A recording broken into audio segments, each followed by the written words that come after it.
나라든지 가정이든지 교회든지 하나님의 말씀대로 하면 지어지면 여러분 복을 받아요. 하나님의 말씀에서 어긋나가면 거기부터 항상 문제가 생기죠. 광고 시간에 드린 내용 마찬가지입니다. 여러분 동성애만이 아니라 포괄적 차별금지법의 내용에는요, 성별을 누가 결정하느냐? 내가 결정하는 거. 오늘 내가 남자라 하면 그 남자로 인정이 되고, 내가 여자라 하면 여자로 인정되는 시대가 이미 미국이나 서구 유럽이나 여러분 다 그렇게 법으로 제정을 했어요. 여러분, 제가 남자지만 여자라고 여탕에 들어가면 들어갈 수 있고 아무도 제지할 수가 없는 시대가 우리 한국에도 온다.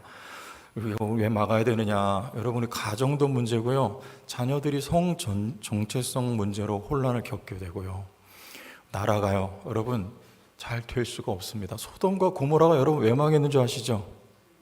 왜 망했어요? 동성애 때문에 망한 거예요. 성경 잘 보세요. 폼페이가 왜 망했는 줄 아시죠? 같은 죄 때문입니다. 여러분, 우리나라에 허용되면 나라가 망하게 돼 있어요. 하나님 살아계십니다. 시퍼렇게 살아계세요. 나라를 지켜야 돼요, 여러분. 여러분 가정을 지키고 교회를 지켜야 됩니다. 할렐루야. 우리 교회도요, 이 말씀대로 지어져 가야 돼요. 말씀대로. 우리가 초대교회, 신약교회에서부터 지금까지 많은 시간이 흐르면서 조금 변형된 내용들이 있다 그 말이죠. 우리는 그것을 다시 성경대로 원위치 할 수 있다면 복원시켜서 성경대로 교회가 지어지고 여러분 인생이 지어지면 하나님이 거기 축복을 하신다는 것이죠.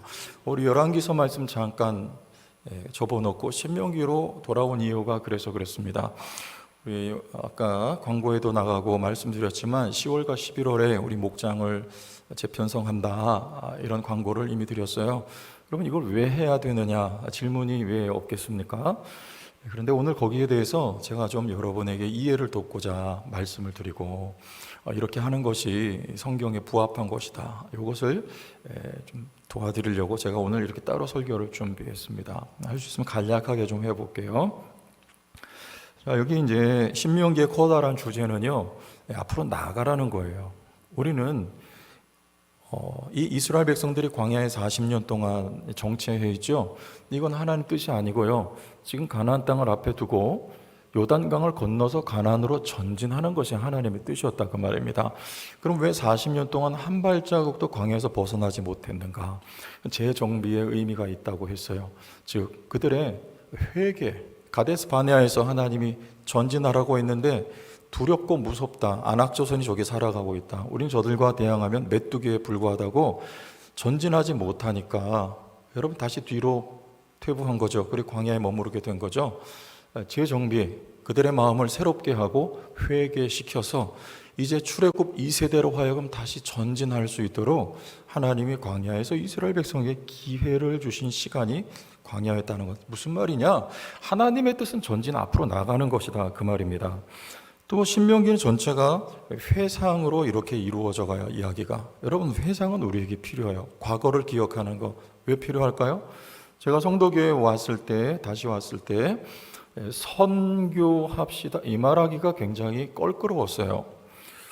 그럴 만한 배경이 있었겠지요. 그러나 여러분, 지나간 세월은 뒤로 하고 하나님의 뜻은 앞으로 나가는 거예요. 우리 올림픽 모토가 뭔지 아시죠? 더 멀리, 더 높이, 더 빨리. 어떻게 하실까? 이 세 가지예요. 저는 이거 찾아보고 그렇죠? 여러분, 우리 교회도 더 멀리, 더 높이, 이 풍랑이 인연하여서 더 빨리 갑니다 하였듯이 더 빨리 가는 교회가 되기를 바랍니다.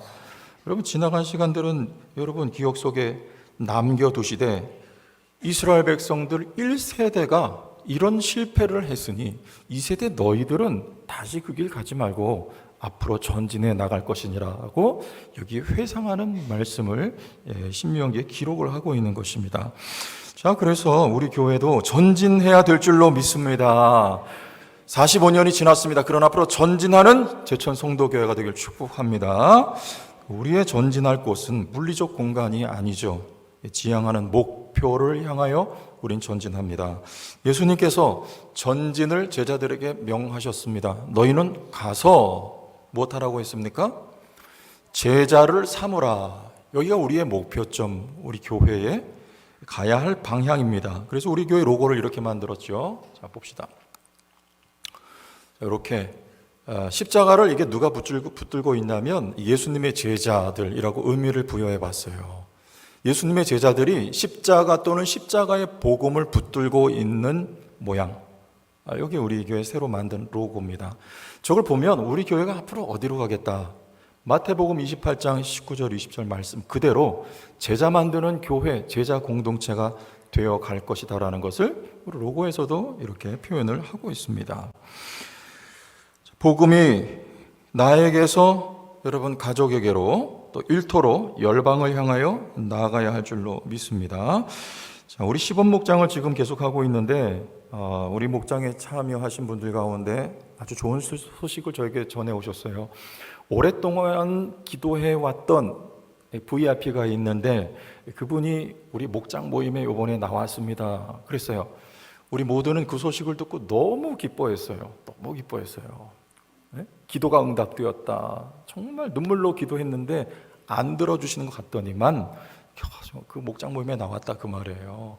여러분 이것도 뭐예요? 전진입니다. 그럼 목장도 전진하고 여러분 개인의 신앙도 전진하고 우리 교회도 전진해야 될 줄로 믿고요. 우리 대한민국도 전진하는 대한민국이 되어야 할 줄로 저는 믿습니다. 나라도 생각하고 우리가 기도하고 관심 가져야 돼요. 코로나로 1만 개 교회가 문을 닫았어요. 보통 출석률이 30%가 감소했다고 합니다. 우리 교회는 어떨까요? 우리 교회는요?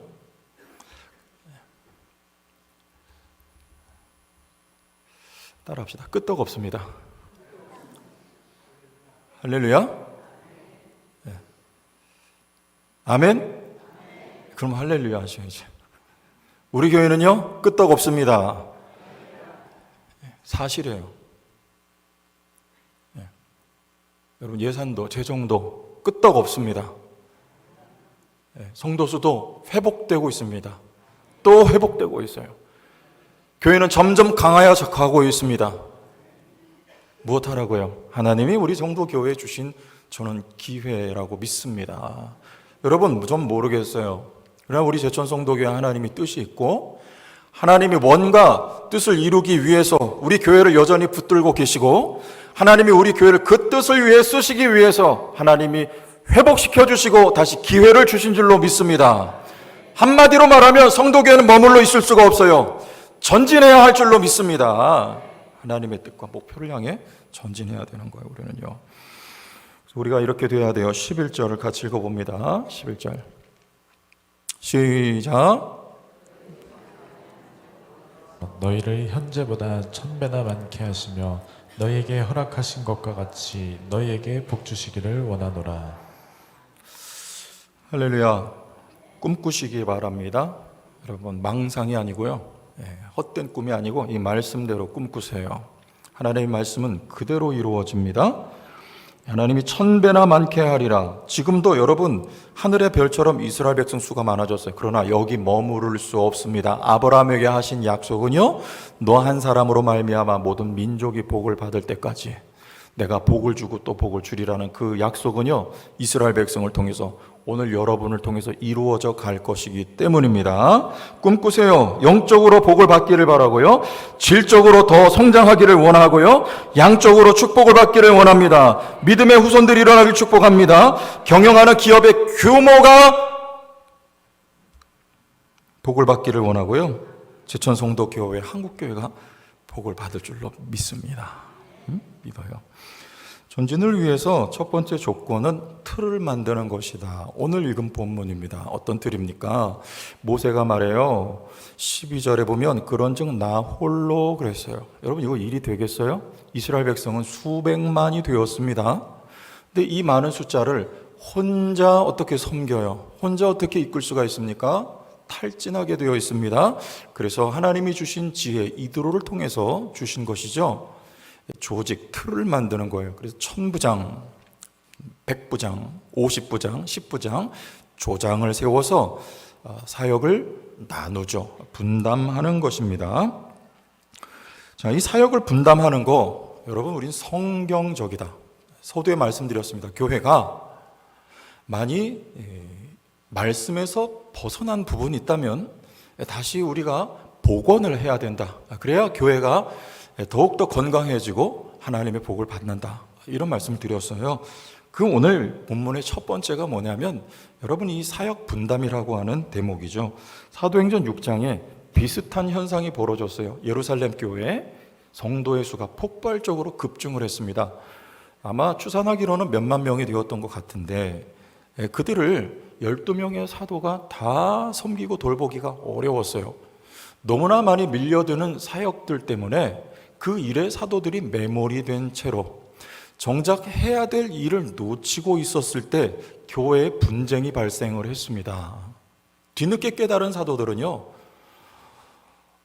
일을 나누기 시작했죠. 몇 명을 뽑았나요? 7명, 소위 말하는 평신도 가운데서 일꾼을 뽑아서 그들에게 일을 분담시키고, 사도들은 이런 말을 합니다. 우리는 해야 할 일, 말씀과 기도에 전무하리라. 여러분, 두 마리 토끼는 잡을 수가 없습니다. 하나의 목표만 추구해야 돼요. 교회 마찬가지예요.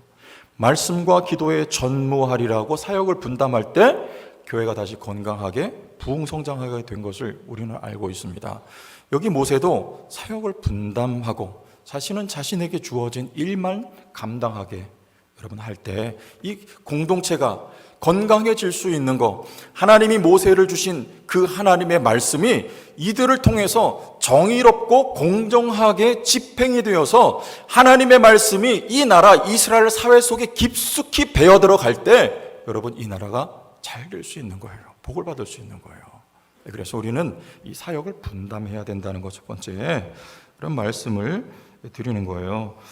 여러분 토요일 저녁까지 목사님들이 바쁘면 신방을 하고 행정을 해야 되고 또 행사를 쫓아다니는 경우들이 많이 발생을 하고는 합니다. 여러분 그렇게 되면 이 목사님들이 언제 말씀 준비를 하냐? 그럼 밤늦게부터 혹은 12시 넘어서 설교 준비를 시작을 한다 그 말이에요.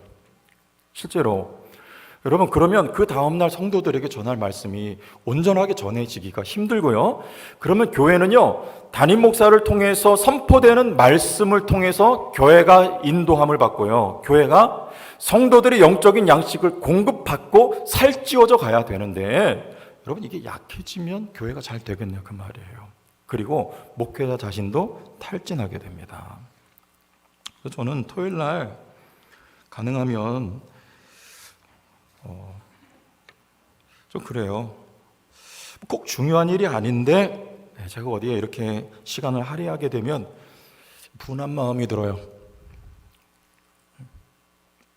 내일 만날 성도들을 생각하고 저에게 주어진 시간에 할 수 있으면 이 말씀을 우려내고 짜내가지고 엑기스를 전해줘야 되는데 여기에 방해가 되는 일이 생기면 말이죠. 마음에 분한 마음이 올라온다 그 말이에요. 그러니까 교육자들도 저는 웬만하면 잘 저한테 연락도 안 하고 제 집에서는 뭐 거의 비상이고 저는 웬만하면 토요일 날 제 방에 들어박혀 있든지 아니면 기도원에 가서 꼼짝도 안 합니다. 그러니까 제가 안 보여도 여러분들 저 찾지 마시길 바랍니다. 꼭 필요한 일만 제가 시간을 그렇게 드리기를 원해요. 무슨 말입니까? 여러분 사역 분담 해야 될 일, 목회자에서 가장 중요한 건 말씀과 기도다. 이것을 말씀을 드리고자 하는 거예요. 자, 그래서 여러분들 일을 나눌 때 이것이 꼭 필요하고 그래서 저의 감사가 있는데요. 이런 동기 가운데 사역을 나누기를 원한다는 것을 말씀을 드리려는 것입니다. 저의 가장 큰 감사는 뭐냐면 하나님께서 저에게 좋은 교회를 만나게 해주셨다는 거예요. 그리고 우리 좋은 성도님들을 섬길 수 있는 기회를 주신 거에 대해서 저는 여러분들 앞에서가 아니라 늘 마음속 깊은 감사가 있습니다. 그래서 뭐 만교회 10만 명 모이는 교회 저는 절대 부럽지가 않아요. 하나님 이렇게 좋은 성도들 주셨기 때문에 하지만 저에게 더 큰 감사와 보람은요 여러분 그거죠. 목회자로서 의사에게 있어서 큰 보람은 무엇일까요? 돈 많이 버는 거는 따라오는 거고요. 의사들 돈 많이 벌잖아요. 그러나 한 생명 여러분 살리는 거 그게 의사의 보람 아니겠습니까? 그러나 우리 목회자들은요 특히 저는요 여러분들 천국 보내드리는 거. 예? 그럼 지는 더 오래 살겠다는 얘기네? 여러분 천국 보내드리는 거. 그리고 저도 함께 뒤따라가는 거. 여러분이 생애 사는 동안에 하나님 말씀 전해서 여러분 영혼의 살을 찌우고, 그리고 할 수 있으면 이 땅의 삶도 여러분 축복받는 인생들이 되기를 바라고요. 그리고 세상 떠날 때 여러분 다 천국에 입성할 수 있도록 섬기는 자리에 있는 것이 저에겐 너무나 큰 감사하고 보람이라 그 말입니다. 믿어지세요? 저 진짜 그래요. 저는 50년 지금 이상 조금 더 이렇게 넘어 살았지만 하나님께서 오늘 이 시간, 이 골드 타임을 위해서 지난 시간을 하나님 준비시켜 주셨다. 저는 그런 생각이 들고요. 이렇게 귀한 자리, 귀한 섬김을 주신 하나님 앞에 감사하고 있습니다. 여러분, 근데 이런 감사, 이 보람, 이 삶의 의미, 여러분 이거 축복이에요. 이 축복을 전문 성직자, 목회자인 저만 받아 누리면 되겠느냐 그 말이죠. 여러분들은요? 여러분들도 할 수 있으면, 제가 우리 생명의 상 공부하면서 물어봤어요. 권사님 한 분인데, 권사님 어떠세요? 그랬더니 저도 좀 누렸으면 좋겠습니다. 그런 말씀을 하시는 거예요. 저도 의미 있는 삶을 살기를 원하고, 저도 그와 같은 가치를 위해서 저의 삶을 드리기를 원합니다. 여러분, 이런 고백을 하는 거 제가 들었거든요. 여러분, 이게 바로 성경적인 사역 분담이었다는 거. 12명의 사도가 7명의 평신도들을 사역자로 세웠습니다. 지금 말하면 그들은 평신도 사역자예요. 집사라고도 말하지만. 그러나 대표적으로 스데반과 빌립 어떤 사역을 했습니까? 사도 못지않게 하나님의 말씀을 능력 있게 전하는 거 우리는 알고 있습니다. 사도 못지않은 능력이 그들을 통해서 베풀어졌습니다. 사도 못지않은 선교 사역을 그들은 감당을 했습니다. 빌립이 사마리아 가서 선교를 했어요. 열매가 있었습니다. 그 성에 하늘에서 내려온 기쁨이 빌립으로 말미암아 가득했다는 진술을 우리는 읽고 있습니다. 여러분, 할 수 있어요, 없어요? 할 수 있단 말이에요. 이것이 성경적이란 말입니다. 그러나 2000년 기독교 역사상, 시간상 다 말씀을 못 드리지만 콘스탄틴 대제부터, 기독교가 공인된 이후부터 이 제도가 조금씩 성경에서 벗어나기 시작했고요. 전문 성직자와 그리고 평신도 그룹으로 나누어지게 된 것을 다시 우리는 성경을 토대로 복원하자. 말씀으로 돌아가야 여러분 교회가 복을 받을 줄 믿습니다. 말씀으로 돌아가야 여러분 교회가 부흥성장 발전하게 될 줄로 저는 믿습니다. 건강하게 되는 거예요. 하나님 말씀으로 돌아가요. 우리 교회 왜 목장을, 왜 목자를 여러분 사역 분담이 이루어져야 되기 때문입니다. 왜 그동안은요 자원함이 아니었어요. 자, 누가 할 수 있느냐 이 문제 짚습니다. 목자는요 성령 받은 사람이라면 누구나 자원하면 할 수 있습니다. 저는 그렇게 믿습니다. 그거 봐요, 벌써 대답 드러나시잖아요. 성령의 일하심은요 원함이에요. 자원함이에요. 성령은 자원하는 마음을 주시고요. 억지가 아니에요. 강제가 아닙니다. 하나님은 그렇게 일하시는 법이 없습니다. 하나님은 마음을 녹이고 감동시켜서 자원하는 마음을 기꺼이 허락해 주시고, 그리고 하나님의 일에 동참하게 해 주신단 말이에요. 아나니아 삽비라 자원이 아니었어요. 눈치로 재산을 팔아 아까우니까 일부는 숨기고 일부만 드렸어요. 여러분, 여기서 문제가 시작이 되는 거예요. 하나님은 그렇게 일하시지 않습니다. 그러나 우리 교회 그동안 목자, 구역장에서 그대로 넘어왔습니다. 원하지 않든 원든 목자라고 하는 직함을 받게 되었어요. 그러나 여러분, 제가 원하는 것은 자원함이 있기를 원하는 거예요. 그래서 10월 한 달 동안 좀 작정서를 좀 적어서 제출하시는 거 의미가 있다. 한번 내 마음에 있어도 적으면 마음이 더 새로워질 수 있다. 하나님 앞에 이것이 내 마음의 고백이 될 수 있다. 그래서 목자 재헌신을 받고자 하는 뜻이 여기 있는 거예요. 괜히 하는 거 아닙니다. 여러분, 말씀드릴 거예요. 누구나 목자로 헌신할 수 있습니다. 여러분, 성령을 받은 분이라면 목사만이 아닌 나도 사도처럼, 나도 일곱 집사처럼 하늘과 땅의 모든 권세를 내게 주신 것, 여러분 우리에게도 주신 줄로 믿고 하늘과 땅의 모든 복을 예수님의 제자들에게 주신 것 하나님께서 우리에게도 주실 것을 믿습니다. 무엇을 위한 것입니까? 제자 삼는 사역. 모든 민족에게 복을 전하는 그 일을 위하여 살아갈 때 하늘과 땅의 모든 권세, 모든 복을 주시겠다고 약속하신 이 축복의 대열에 동참하는 여러분들이 좀 되시면 좋겠습니다. 아멘. 그리고 목장 재편성은 왜 하느냐? 여러분, 우리 교회도 교회 이렇게 순례하는 분들이 다녀가세요. 그럼 오셨다가 등록 안 하고 한 달이나 두 달 있다가 또 오셔서 그때 등록 카드를 쓰시더라고요. 왜일까요? 교회를 다녀보는 거예요. 제천에 있는 많은 교회들 다녀보고 또 목사님 설교들도 들어보고 교회 분위기도 살펴보고 그리고 이 교회다 싶을 때 등록을 하는 거 아닙니까? 여러분, 목장도 마찬가지입니다. 나의 영혼을 맡길 수 있는 목회자, 그리고 교회가 어딘지 꼼꼼히 따져보고 하나님 앞에 기도하고 묻고 결정하는 거, 여러분 이거 맞는 거 아니에요? 목장도 마찬가지예요. 목장도 작은 교회, 목자, 목회자입니다.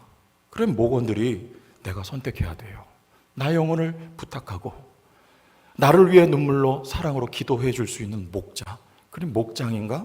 여러분 이것을 살피셔야 되고 여러분들이 결정을 해 주셔야 된다. 이런 의미 속에 우리가 두 달 동안 목장 재편성을 하게 된다는 것입니다. 여러분, 그럼 목적은 뭡니까? 예수님께서 말씀하신 모든 민족을 제자 삼는 거, 그 출발은 어디서부터 시작이 되어야 합니까? 여러분, 우리 교회 나는 제자입니까? 사도행전에는요 많은 신자가 나오고 사도행전 6장에 가면 제자의 무리가 허다해 나와. 우리 사도행전 6장 7절을 한번 띄워주시면 감사해요. 말씀을 통해서 보고 합시다. 다 같이 읽어요. 시작. 하나님의 말씀이 점점 왕성하여 예루살렘에 있는 제자의 수가 더 심히 많아지고 허다한 제사장의 무리도 이 도에 복종하니라. 할렐루야. 우리 성도교회가 이런 예루살렘 교회와 같은 여러분 신약 교회로 회복되기를 바라는 것입니다. 우리 교회 사역 분담이 이루어지고요, 여러분 목사는 말씀과 기도에 전무하고요, 교회 가운데 하나님의 말씀이 왕성하여 지기를 원하는 것이고요, 신자가 아닌 제자의 수가 많아지기를 원합니다. 나아가서 그래야 여기가 출발점이 되고 모든 민족을 제자 삼는 자리로 여러분 우리 교회가 나갈 수 있지 않겠습니까? 내가 제자가 아닌데 누굴 제자 삼겠어요? 여러분, 이런 목장 사역 분담의 조직 속에서 우리가 의도하는 것은 제자를 만드는 거예요. 그럼 제자가 어떻게 만들어지느냐? 모성경도 공부하고 삶 공부도 공부하고 생명의 삶도 공부하고 이건 우리에게 정보를 줍니다. 그러나 실제적인 훈련 목장에서 된다는 거예요. 그럼 목자가, 여러분 제가 이케아 효과라는 거 하나 말씀을 드릴게요. 여기 여러분 이케아가 저기 광명시에 하나 있고 고양시에 하나 있고요, 또 어디 있는지는 잘 모르겠지만 젊은 주부들이 여기 열광을 하고 있다는 거예요. 이유는 뭐냐면 완제품을 파는 게 아니라 조립해서 만들 수 있도록 기본적인 재료를 팔아요. 가져다가 가정에서 주부들이 또 아빠들이 그 조립해서 만든단 말이죠. 불편하고 그럼 그렇지 않겠어요? 근데 왜 이케아가 이렇게 손님이 미어터지고 장사가 잘 돼요? 세계적인 기업이에요. 이케아 효과. 참여한다. 그리고 내가 쓸 가구를 직접 사다가 내가 조립하고 만들므로써 보람을 느낀다는 여기 심리적인 효과가 깔려 있다는 뜻입니다. 뭐 한다? 참여한다는 거예요. 여러분, 제가 부목사 때 그리고 담임 목사가 된 이후로 차이가 있다는 거 한번 말씀드린 적이 있습니다. 가장 큰 차이가 뭐냐? 부교육자 생활할 때 우리 부교육자님들 무시하는 말이 아니에요. 제 경험입니다. 주관적일 수 있어요. 저는 그랬어요. 부교육자 할 때 일이 많으면 그게 그냥 말 그대로 일이에요. 신방 일이고요. 일, 사랑의 요소가 없는 거 아니에요. 근데 일이 우선이에요. 장례식, 왜 이렇게 장례식이 또 한 번 터지면 줄초상이 나냐, 뭐 이런 마음이 들고, 결혼식, 또 많은 밀려 들어오는 사역들, 여러분 이게 다 일이에요. 할 수 있으면 조금 면하고 싶고 좀 더 피하고 싶고 이런 마음이 사실 저에게는 그래요. 들었어요. 그러나 담임 목사가 된 이후에 달라진 게 그 점이에요. 이게 역전이 되더라고요. 일의 부분도 물론 있습니다. 그러나 사랑이 더 큰 거예요. 왜 사랑입니까? 이 공동체, 이 교회, 이 성도들 살아계신 하나님이 저에게 돌보라고, 먹이라고, 치라고, 섬기라고 맡겨주신 영혼들이니까 이게 일보다는 하나님의 사랑이 제 속에 담겨서 하나님 제가 살아가는 동안에 하나님이 허락하여 주신 시간 동안에 하나님 할 수 있으면 이 교회를 위해서 뼈를 묻고 싶습니다. 이런 마음의 소원을 하나님이 주시더라 그 말입니다. 저에게만이 아니라 여러분 목자들에게, 교회예요. 여러분에게 하나님 맡겨주신 영혼들이란 말입니다. 그러면 우리 목자님들에게도 하나님께서 이 마음을 부어주시리라 저는 믿어요. 이 마음 있는 사람들, 섬기고자 하는 성숙된 사람들, 여러분 이게 바로 예수님의 가르침을 따르는 제자 아니겠습니까? 예수님 뭐라 하셨어요? 나는 섬김을 받으려 온 것이 아니고 섬기러 왔도다. 예수님은 십자가에 피 흘리면서 여러분들을 섬기신 분이십니다. 여러분, 제자는 우리 교회에서 이런 원리를 따라서 세워져 갈 것입니다. 먼저 여러분들 목자로 헌신하시고 하나님께서 성령을 통하여 여러분에게 마음 주시고 할 수 있는 능력 부어주시고 사랑의 마음도 더하여 주실 테니 여러분들 이 축복의 대열, 하나님이 우리 성도교회에 주신 기회의 때 여러분 모두가 함께 해주시기를 예수님의 이름으로 간절히 부탁을 드리고요, 여러분으로 말미암아 우리 성도교회 건강하고 이 지역과 열방에 선한 영적인 영향력을 많이 끼치는 아름답고 건강한 교회가 되기를 예수님의 이름으로 축원합니다.